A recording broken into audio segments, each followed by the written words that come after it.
Well,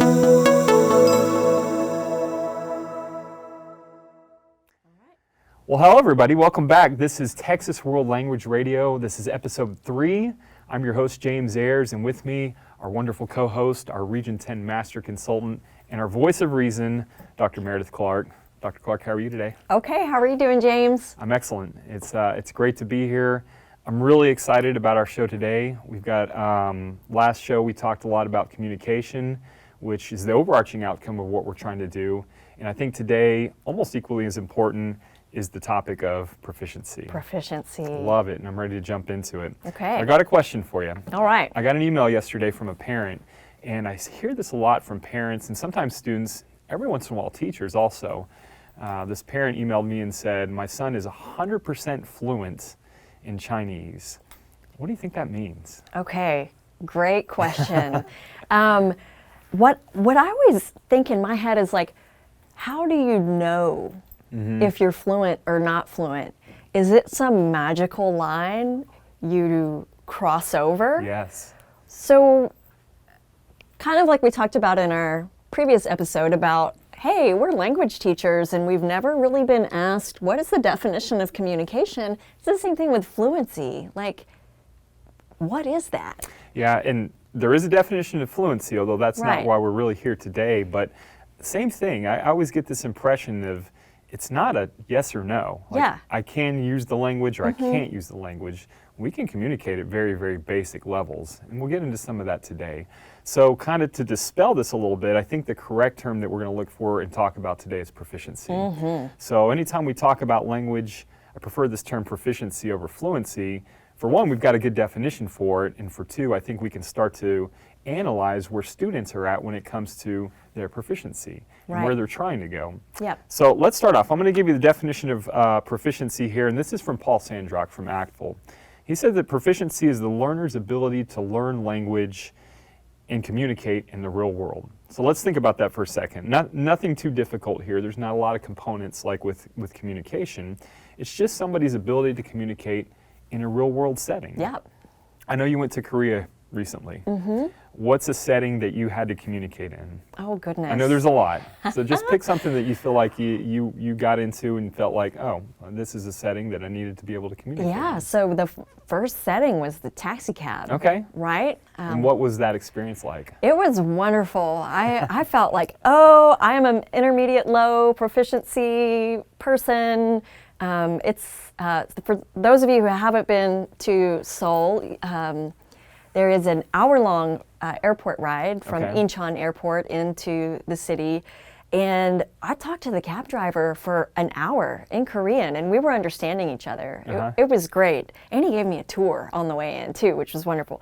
But other times when I felt not very proficient were ordering off of a menu. Okay. Sometimes they would ask a question that I wasn't expecting, and I would kind of be thrown off, and I was like, oh, wait a minute, what are they asking? What are they asking? And then they would either break into English or pull out their phone and start translating. There wasn't a whole lot of cooperation for that communicative struggle Yeah. that we get when we're developing proficiency.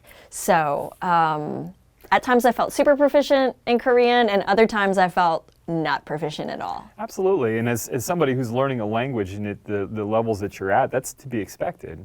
And the different situations that we find ourselves in a real world setting, I mean, there's so many. You could be at the store, you could be getting a taxi, you could be at the airport, you could be with a friend. All those settings demand different proficiency levels based on what you're trying to communicate and based on what the interactions are. And so that definition's a really good one, the ability to communicate in the real world. But that can fluctuate. And so think of it this way, as we're talking about proficiency, it's not how we were talking about fluency earlier where it's this yes or no, like you're here and now you can do everything. Think of it more as a scale. You know, we start off with maybe no proficiency at all, and then we move up to where we're able to communicate in these different settings. And you can communicate at different abilities in those settings as well. That example you gave of a taxi cab, you know, going out and getting a taxi cab, just having a few words, you might be able to communicate and get away with that and tell the taxi cab driver where you wanted to go and it might be successful communication. But to be able to have a conversation with the cab driver, to be able to hear more about where he's at and where he's taking you, or what the city's like, or whatever it is you Where talked he's about. from. Where he's from. Yeah. Negotiating the price and understanding how much that costs. That requires a little bit more proficiency to be able to do that. And so as we get through that, think of proficiency as being a scale. The great news is that there's characteristics that define these different levels of proficiency, as we'll talk about here in a bit. And so understanding the characteristics that support these different levels of proficiency will allow us to determine, at least in a classroom setting, where our students are at and how we can get them to the next level of proficiency. Because again, we don't go from nothing to everything. We go step by step, and we go a little bit at a time. And so understanding some of those characteristics are great. And furthermore, there's been a large amount of research that's been done on this, and so we can go through and analyze what it would take to get students from a novice level, let's say, to an intermediate level. What are some of the things that we can do in the classroom that will allow us to help our students get to these levels? And we can understand what targets they should be able to reach. What's appropriate? You know, I used to always get parents that would come in that first week of school and say, hey, thanks for being my son or daughter's Spanish teacher. We have this trip to Mexico planned on spring break. We can't wait for them to be the tour guide for us. Right. Okay, let me kind of lower your expectations here. Right. And so to understand where students can get at the end of a level 1 class, or the level 2 class, or level 3 class, and what's appropriate and what might be too much, maybe sometimes not enough, that's important for us to know too. Yes. So let's dive into that. What would the TEKS tell us about proficiency? Wonderful. I'm so glad you asked. So the great thing about the TEKS is that the proficiency levels are all laid out right here. Yeah. And so we clearly see in section 2 that communication is the overarching goal. And so we have to ask ourselves, well, at what level they should be able to communicate at, like, what in level 1 versus level 2 versus level 3. And we can very easily measure this. And it says right here in the TEKS, students in level 1 are supposed to communicate at the novice mid to novice high level. Students in level 2 have the range of novice high to intermediate low. Level 3, intermediate low to mid, and level 4, intermediate mid to high. So we know as teachers that there is a developmental sequence, okay, or development of proficiency in stages, right? And so our standards are completely realistic.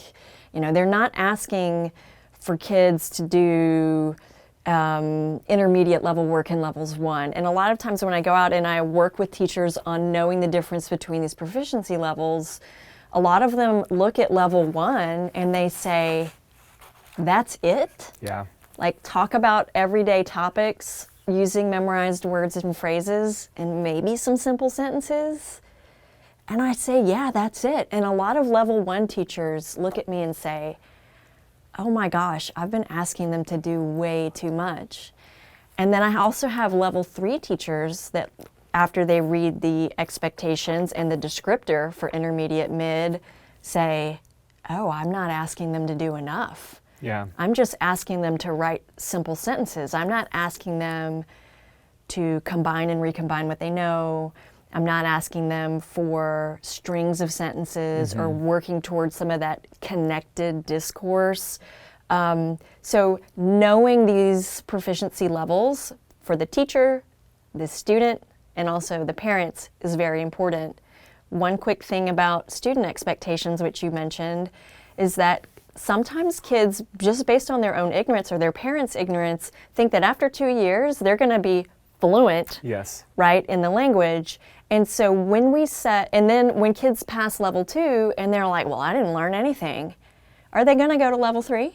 Yeah. No, because they don't understand that, hey, you passed level 2, you can talk about everyday context using simple sentences. You're right where you need to be.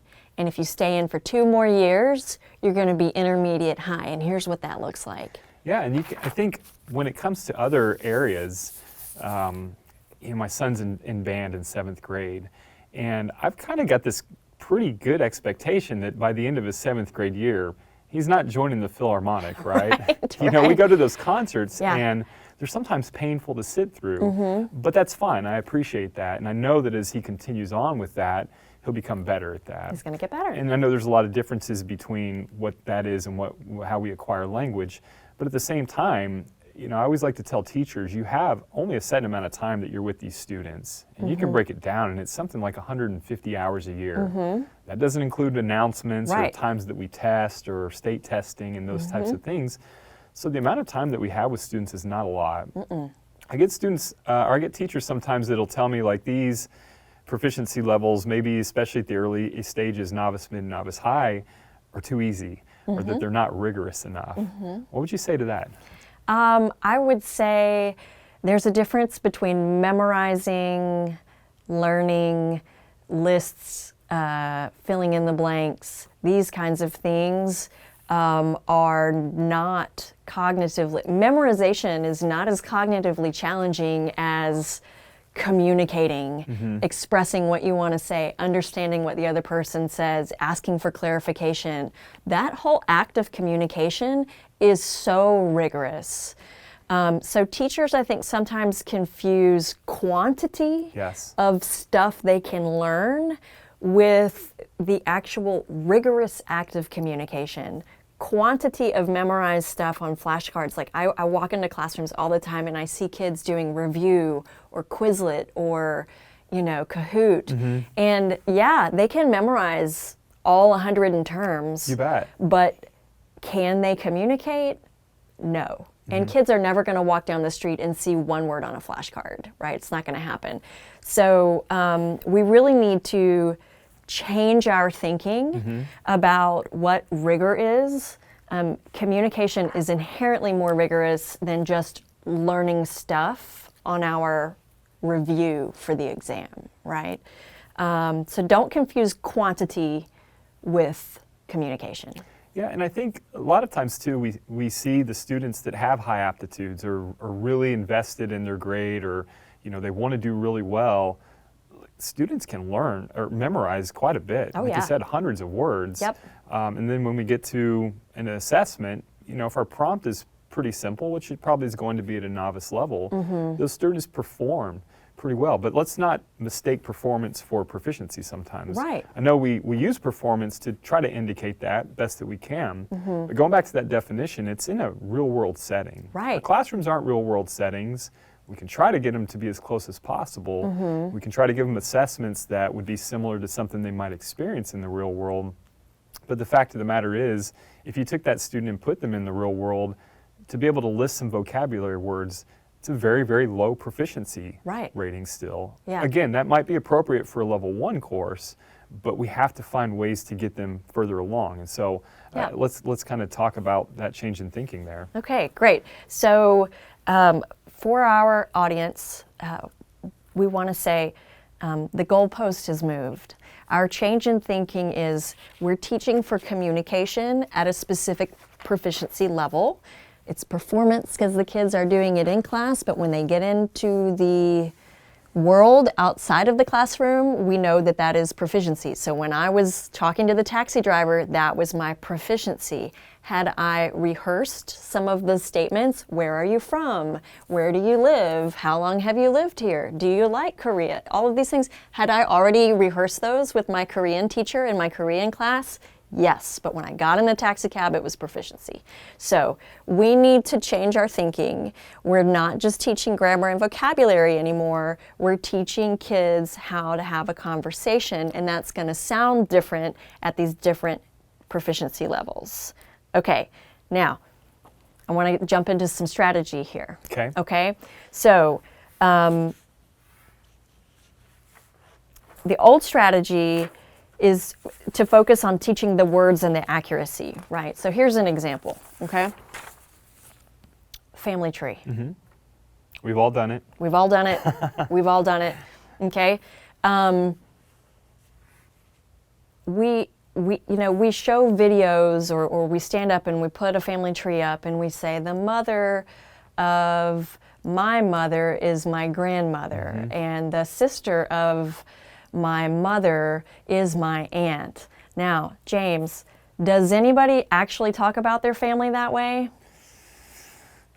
Boy, if we do, it's a very brief conversation. Yeah. And probably not a very interesting one. No, no. So or the house and the prepositions, like the bottle is on top of the table and like nobody talks that way in the real world. So like number one, tying back to our previous episode about purpose, we have to ask ourselves, when people talk about their families or describe where things are, what are they typically actually talking about? And so I might say, James, tell me about your family, okay? Not, James, your father's brother is your uncle, right? Nobody talks about their family that way, okay? The purpose of that is to practice the vocabulary, okay? But since we're teaching kids to be proficient and communicate, I'm going to teach them to do the TEKS, ask and respond to questions about your family. All right, now, I want you to ask me about my family, and I'm going to give you a novice mid-level response. Go for it. Hey, Meredith, we've never really talked about this, but how many people are in your family? My family, three. My mother, my father, my sister. Okay. Is your sister older or younger? Like older, younger? Oh,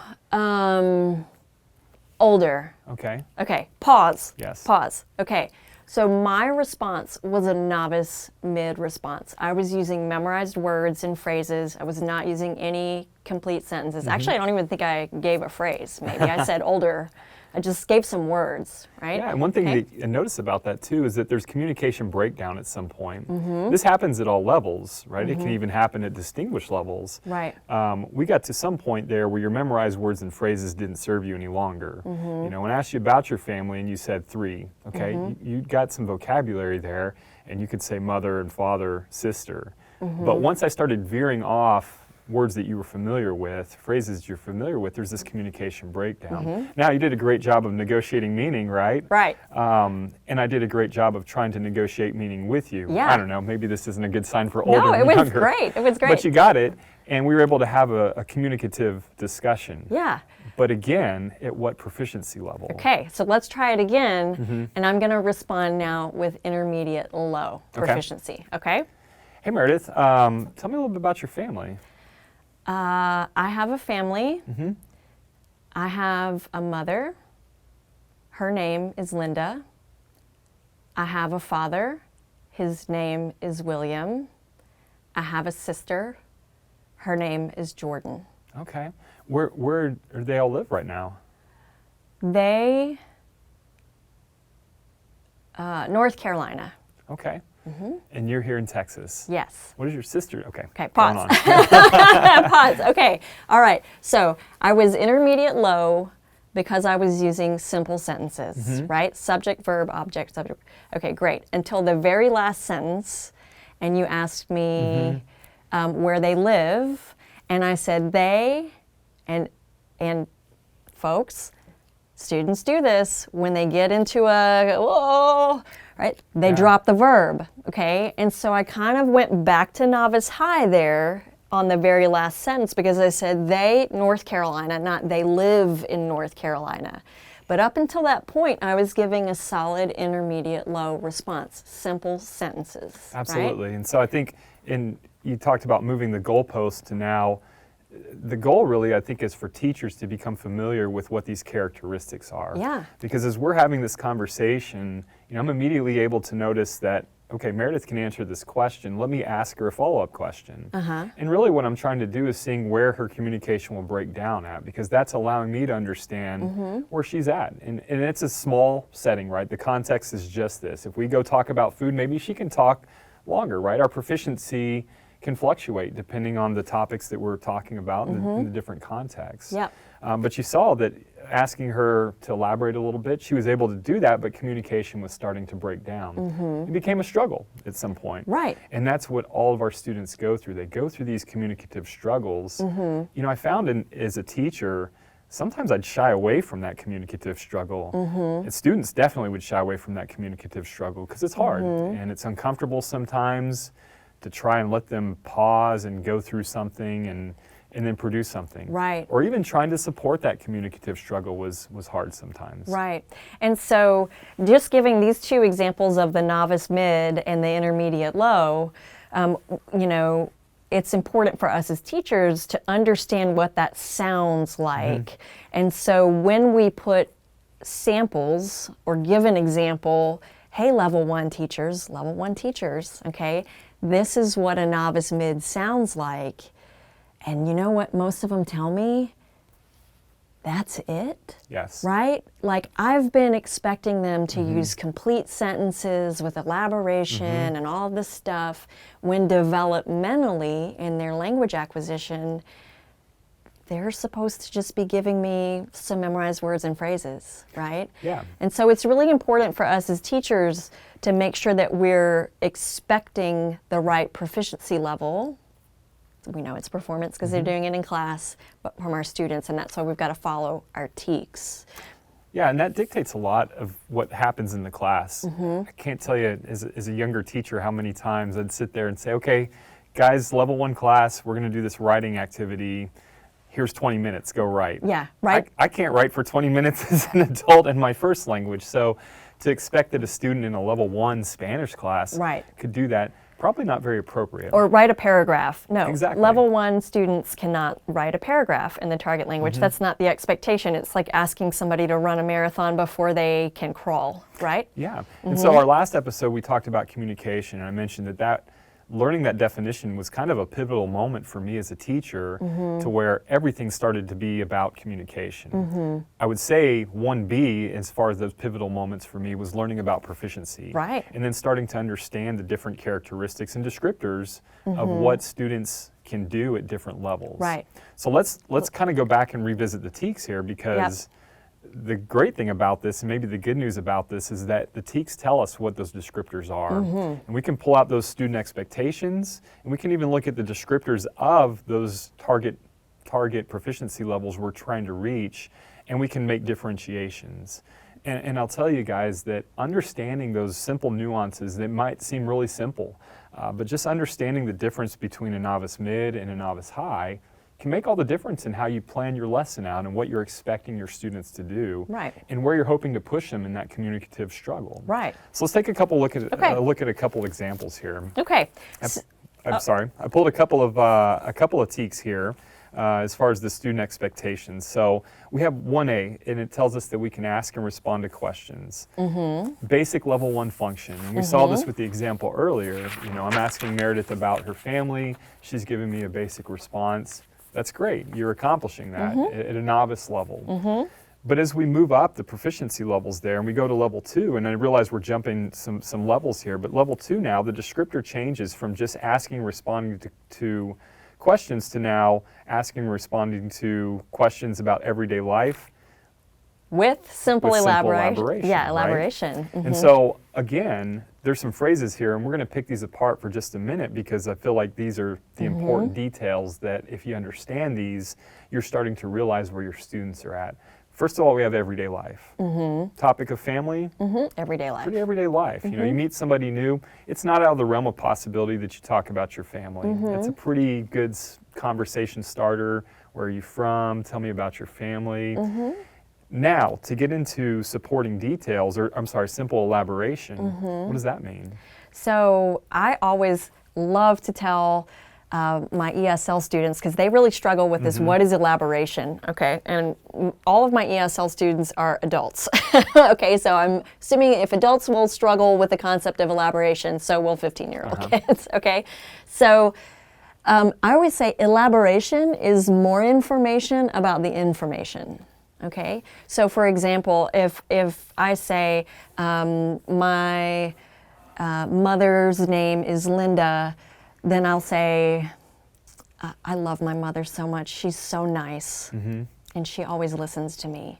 That's simple elaboration, okay? So we want our level 2 students to be able to say that, and you know, it also mentions here the text type, which is a mixture of short statements and sentences. Okay, but also giving a little bit more information, right? So as a teacher now, because now we're getting into the practice of things, how do you elicit that? So I've got to ask for it. I've got to ask kids to elaborate, and they have to understand what elaboration means. And I need to show them an example that doesn't have elaboration. My mother's name is Linda. My father's name is William, right? Versus the example with elaboration, which is my mother's name is Linda. She's a wonderful person. She always listens to me, right? And then the third thing is understanding when it's appropriate to start asking for elaboration. It's appropriate to do this in a level 1 class, even though we're expecting this in level 2. It's okay. It's also okay to understand that your students aren't going to be able to do that. Yeah. We're constantly pushing for those students to reach that next level. That means we're going to have to get to this point where there is communicative breakdown, where they can't do it at some level. That's okay. Keep pushing for it, because that's implying in their thought, I got it, okay, she's asking me another question. Going back to our example, the very beginning, and I said, well, where is your family from? And you kind of struggle there and pause for a minute. As a teacher, that's letting me know, okay, she's struggling with this. I'm going to let her struggle with this for a bit. And then I might even support it and say, oh, are they from the United States? Or are they from such and such? We try to support that to get them up to that level. And as a teacher, to not be frustrated when I come back with a phrase, right? You're like, okay, well, she's a novice, so it's normal. If I ask her a question she's not familiar with, she might forget the verb and just say, they, North Carolina, right? So we want to adjust our teacher expectations. Absolutely. And again, you go through this, and it's not like you show up the first day and this is just magical and you can do this all the time.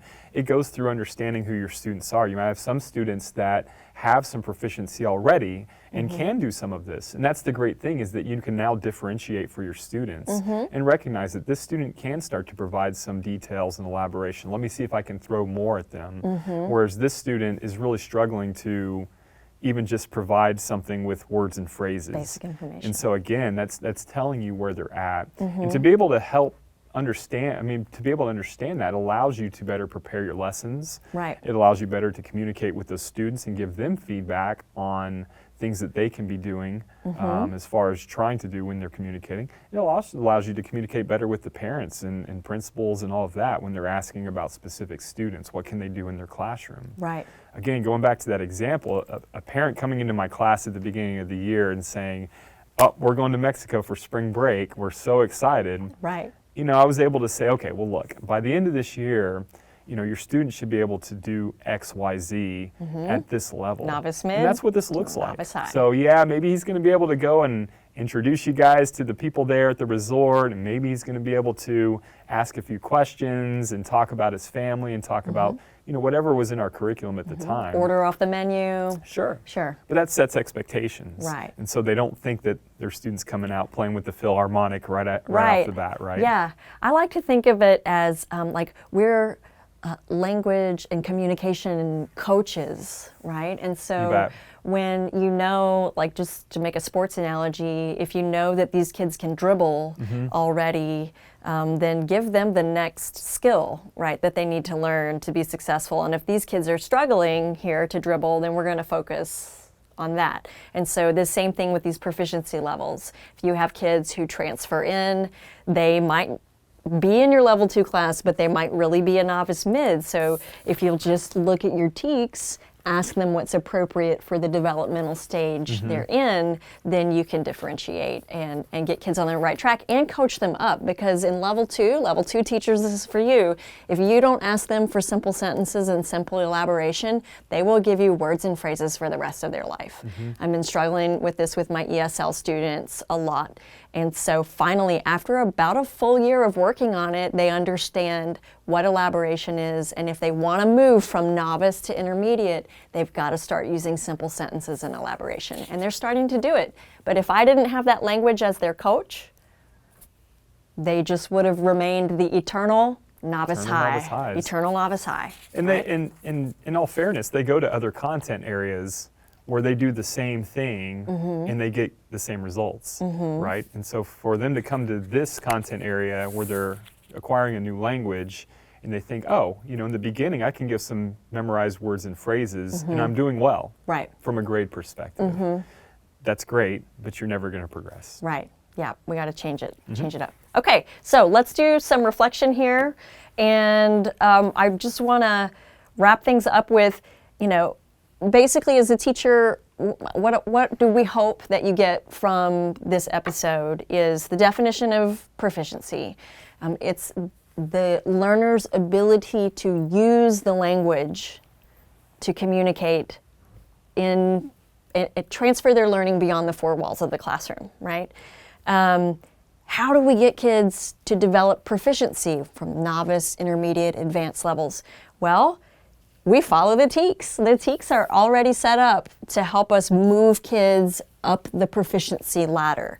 So if we could just get back to basics, ask kids to do the TEKS, then kids will develop proficiency and they will be able to communicate. It is as easy as that. Yes. Let your TEKS drive every single lesson. Yeah, absolutely. I used to think that the students just needed to work harder, and that they would progress through language, that I was doing a great job of presenting language to them in whatever form or fashion, and that if they just worked harder, they could achieve fluency. And honestly, that was the word buzzing around in my head as a beginning language teacher. And proficiency didn't really enter in until later. But the more I became familiar with the characteristics and the traits and the descriptors of the different proficiency levels, and really what's outlined there in the TEKS, that changed my thought to where my thought was I as a teacher need to be able to assess these students all the time, and to be able to determine if they're understanding when it comes to interpretation, to be able to understand if they're able to express in an appropriate level that we were shooting for, and if not, what could we do to get there? And then I would tailor my lessons around that, and I would change things mid-lesson. If I felt like they weren't understanding me, I had to simplify the language. If I felt like they weren't expressing things in a level 3 class, if they weren't at this intermediate level that I thought they should be, then we tried to scaffold their output accordingly. Yeah, okay, great. So we used to think language was something that you just did until you were fluent. You bet. And now we think, oh, there's a progression. yeah, there's a progression. It's all about proficiency, right? There's never a finish line with language. You never just cross it and you're good to go, right? We're always learning new language and using it in different contexts. Okay. Wow, what a great episode on proficiency. And I hope you guys catch the next episode, which will be about interpersonal communication and the TEKS. And we always hope that you share this podcast with your colleagues. And just, again, to affirm one more time, language teachers have the most influence over whether or not their students will acquire another language. And so let's get out there, let's teach the TEKS, and let's teach the kids to communicate, because it's what we want in our hearts. It's what the kids really want underneath the 15 layers of I don't care, okay? And we can do it. We just need to make sure that we're working together and following our TEKS. Thanks, guys.